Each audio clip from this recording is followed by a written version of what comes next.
So you're considering moving to Denver in 2026. Well, before you do that, I got to share with you guys 3 of the biggest rookie mistakes that I see made on a regular basis with people that are moving out here to the Mile High City, Denver, Colorado. I'm really excited to share this one with you guys, so stay tuned on a brand new episode of Living in Denver. Let's go.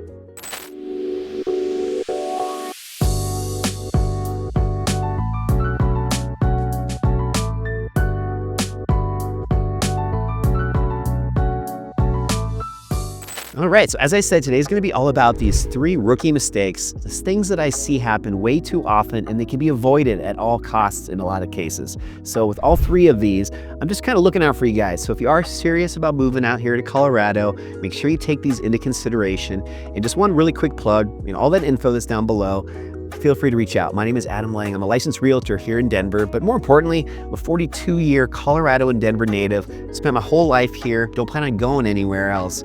And I just love sharing what it's all about living here in the Mile High City, Denver, Colorado. And if you have any questions after watching any of this content today, feel free to reach out, and I'd love to just share a little bit more personal insights on why I love this place.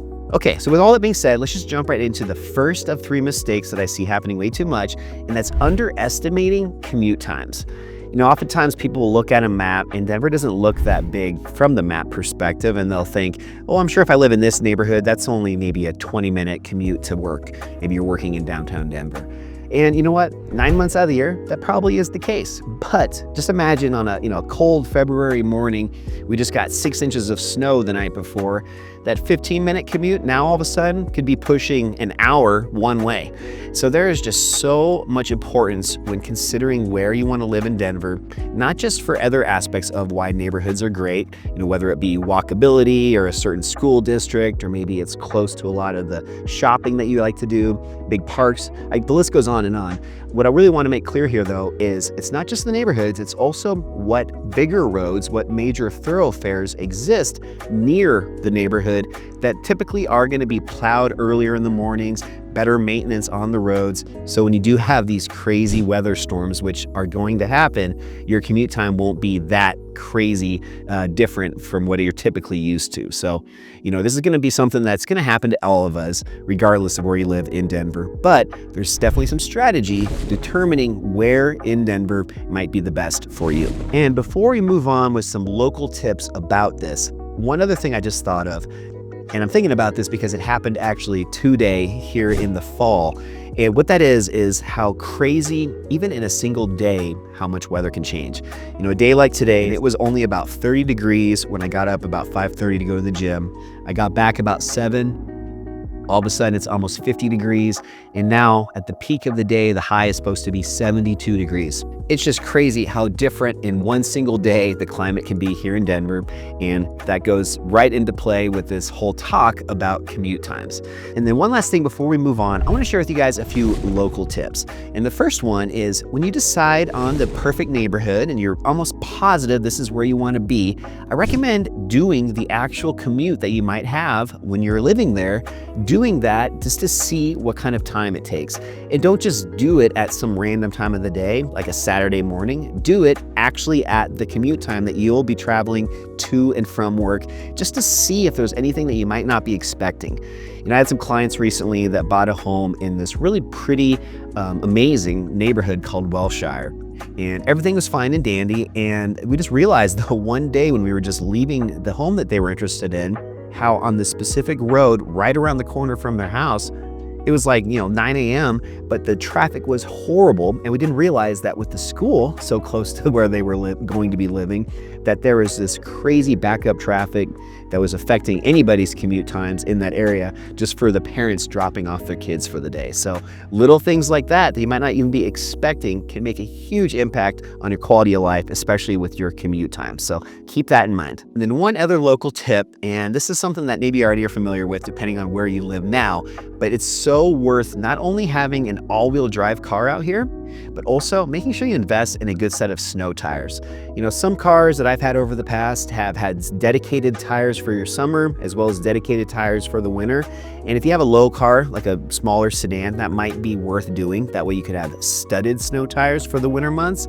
But I think really the biggest local tip I can give you is just buying a very high quality all-season tire. That combined with an all-wheel drive vehicle, you're going to be fine, not just getting around the Denver metro area, but even if you want to go up and ski in the winter and deal with some of the high altitude driving, you'll be fine in that type of setup. So just make sure you're not coming out here with ball tires and rear wheel drive and expecting to get around and commute in a normal, timely fashion if you aren't set up for success. So just a couple local tips, make sure you guys follow those. All right, so now let's just jump right into the second mistake that I see happening way too often, and that's people not coming out in the winter to kind of test drive Denver and test drive the neighborhoods that they've seen and identified as being their top picks. Everybody falls in love with Colorado, especially Denver in the summertime.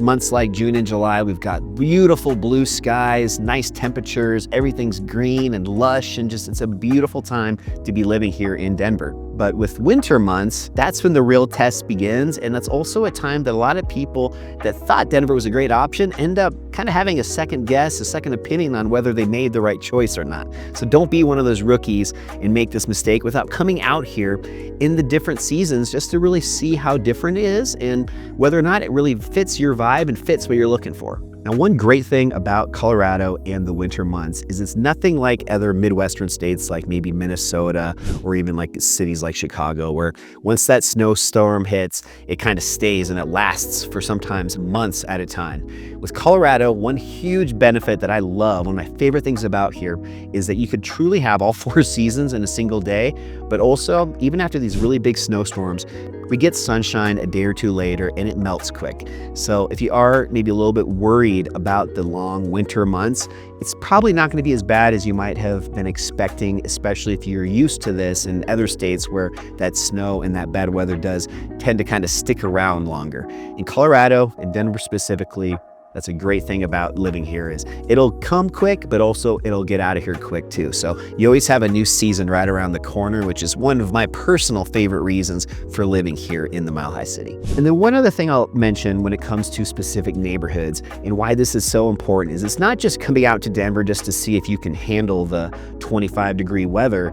It's going into those specific neighborhoods and driving around and just seeing what those areas are like when you get a big snowstorm. So I used to live in an area called Sloan Lake, and it's a very, very popular area. It's just to the west of downtown Denver, very close to the Denver Broncos Stadium.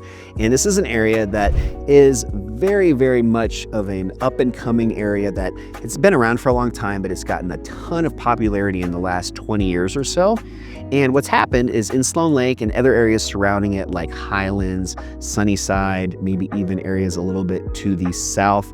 There's just a lot of areas close to the downtown Denver area that back in the day, 100 years ago, had tons of these very small bungalow-style homes, and the streets themselves were fairly narrow.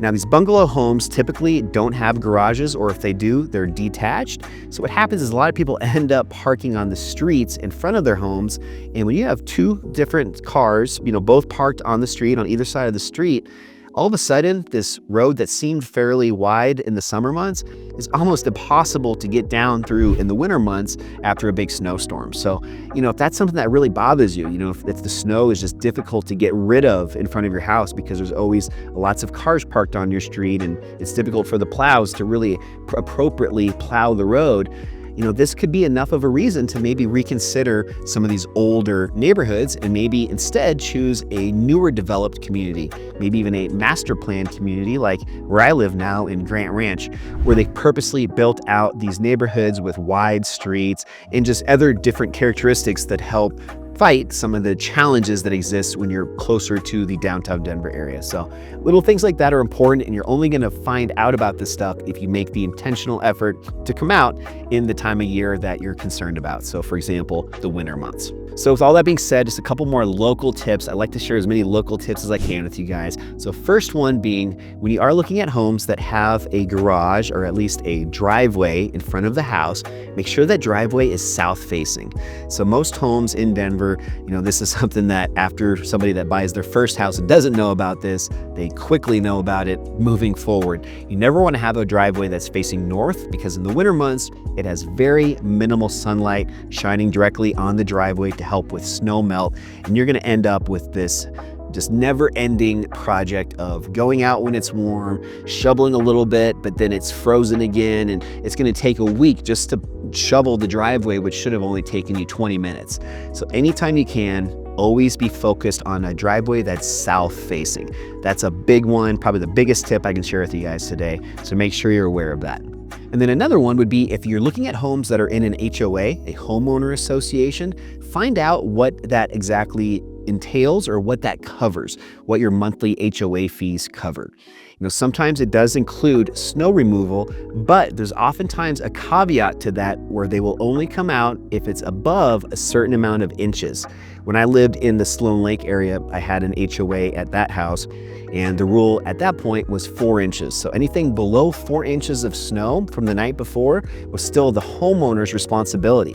And that wasn't just the driveway, that also included my sidewalks on the main street that I was on for either end of my property line. So as you can imagine, after a big snowstorm the night before, a lot of us, myself included, sometimes it's the last thing we want to do is get up, put all of our clothes on, and get out and shovel our driveway. And maybe even sometimes hope that the sun melts some of it before we get a chance to get out and shovel the rest. But when it comes to sidewalks, that's your responsibility, and you can get fined for that. So it's just important to realize if a HOA is or isn't covering that. And if they're not, just also being aware that you might not want to have a home that has a ton of sidewalk coverage on the street you're on that you're going to be responsible for. So little things like this you never think about, but they really can become big issues if you're not prepared for them. All right, and then last but not least, the third rookie mistake that I see happening way too often, and this one, it's all about the vibe or just the type of neighborhood that people decide to purchase a home in, or if nothing else, just move to.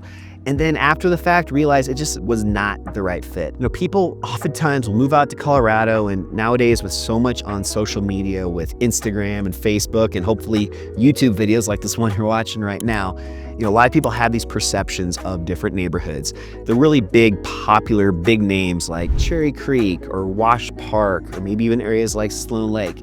And because everybody else thinks it's such a great neighborhood, a lot of people, they think, well, I'm sure I'm going to love it too. And they just kind of go out without too much preparation or research on their own. And they move out, and then a few months later after being there, realize it just wasn't the right fit. This really didn't match the vibe that they were looking for. Unfortunately, this happens a lot, and a lot of this can also be avoided. So Denver, really, it's not just this one massive neighborhood. There's all these little micro neighborhoods. Until you actually come out here and start exploring, a lot of these you probably have never even heard of and aren't aware of until you physically come out with your boots on the ground and start exploring them with your own eyes. Now, there's lots of different ways that we can go about really helping you determine where the best fit of neighborhoods is for you. One little suggestion that I'll give you is sometime, maybe in the next week or so, if you're sitting down at dinner with maybe your partner, your family, whoever you're sharing the home with, and more importantly, sharing this new home in Denver with in the future, sit down and just talk through some of your priorities. I like to call these my non-negotiables, or what are your must-haves, what are your nice to haves, and what are your, that's somewhat important, but not really a deal breaker. If you can very clearly identify what is the top of utmost importance, as well as a few things that are really nice to haves, this is going to help so much, especially if you start working with a realtor like myself. So we can start not only sharing the big names, like I had talked about earlier, maybe Wash Park, Cherry Creek, some of these bigger names that you'll be familiar with, but then we can really focus on these micro neighborhoods to determine areas that really will fit what you're looking for. This is something that so frequently gets missed, and oftentimes people will move out with an expectation 6 months after living there, just realizing that this really was not the right pick, wasn't the right choice. And unfortunately, sometimes it means that they completely leave Denver altogether without really having that proper first experience that they needed to make that right decision from day one. So I can imagine that after telling you all of that, that might get your head spinning a little bit, thinking, oh geez, it's kind of overwhelming, like where are the right neighborhoods? Well, I have a few questions that you can ask yourself that I think really help a lot with this. So first off, just thinking through, what would you rather have? Walkability and convenience, or more privacy and peace? Or think about this, would you rather have direct mountain access, or would you rather be closer to some of the best restaurants in the entire city? Or a third one to consider, would you rather have a nice big grassy yard for your 2 dogs, or would you rather have that more urban setting where you have a rooftop deck with awesome views of the Denver skyline? You kind of get what I'm going with here. All of these really take you in different directions. And if nothing else, having these conversations first before coming out, that way, when you do come out, you can have a little bit more direction and hopefully find a few places that you weren't even aware of just because of giving somebody like myself this additional knowledge to go off of. So really good tips for you guys to consider. And I want to share just at least 1 or 2 more local tips because I love doing this with every point that I make on every one of my videos. So here's a couple local tips as well. So first, go onto my website, adamsoulsdenver.com. I have this interactive map with over 20 of the most popular Denver neighborhoods. What's great to do is identifying only 2 to 3 that you feel like are the highest contenders, the top picks. Now, when you come out to Denver, not just driving through these 2 or 3 neighborhoods, but actually dedicating a full half day to each of them. Meaning that you're not just driving through them, but you're actually grabbing lunch there. Maybe you're walking around some of the neighborhood streets. Maybe also even going back to the same neighborhoods at different times of the day to really get that full picture of what the neighborhood is like. We have a lot of these micro neighborhoods in Denver that at certain times of the day can feel like ghost towns, and then at other times of the day can be completely vibrant, active areas that are completely night and day difference from earlier. So it's just so important to understand that Denver does have so many unique areas, and the only way to truly get a feel for what maybe does or doesn't fit your lifestyle the best is spending the adequate amount of time just to see what really does fit with your vibe. And then another local tip that I have to share with you is don't just solely focus on price. It's also just as important to focus on the lifestyle that that area is going to provide you. So what I mean by this is if you're somebody that really likes spending your afternoons outside, you get off work, you want to take your dog on a nice long walk, maybe like myself, you don't want to have to see a bunch of other people, being able to really kind of escape, get that fresh mountain air, maybe go up somewhere on the western slope, just to the west of Denver, areas like Red Rocks Amphitheater, or maybe even going a little bit further to areas like Evergreen. If this kind of stuff is really important to you, then living in a part of town in Denver that's completely on the other side, maybe in areas like Aurora, yeah, it might be a little bit cheaper, but if this is a priority of going to the mountains on a regular basis, maybe a couple times a week, how much is your time worth? How much is it worth to not have to spend that hour driving after work to go over to the park? So just to kind of wrap this full circle, just understanding that there is always a consideration for price, but is it worth maybe having a little bit higher budget for your home if that means you're saving money by not spending a ton of time in your car with gas and just time? And are you able to really be in an area where once you live there, once you're in your location, your neighborhood, you're not going to be needing to commute or spend nearly as much time and money getting to other places around town. So this is something that I find is so common and can be avoided if people just do a little bit more homework and due diligence on the front end before making that final decision on their perfect neighborhood. So with all that being said, I just want to end this video with just one final comment. Moving to Denver could be one of the biggest decisions you make, but only if you make the smart decision up front. So many people get excited, they move out here, and then a year or two later, I find out they've already moved back home to a different state. And I think sometimes that can be avoided if they just are set up for success from day one and just do that little bit extra of work on the front end to make sure when they do come out to Denver, they're making the right decisions, they're educated so they know what to even be looking for.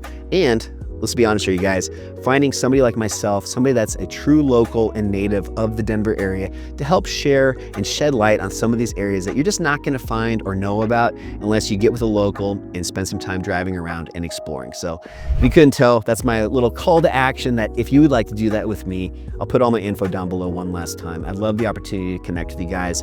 One of the best ways to do so is just hopping on a 30-minute Zoom call, give us a chance to meet face to face over the computer, learn a little bit more about about you, and I guarantee there's plenty of value that I can provide you guys with, even while you're still in a different state. So I'd love the opportunity to do that. So if that interests you, go ahead and click the link down below, shoot me a message, whatever's most convenient, and I look forward to seeing you guys on that Zoom call. But with that being said, hope you have a great rest of your day, great rest of your week. I'll see you on a brand new episode of Living in Denver next time. I'll see you then. Bye.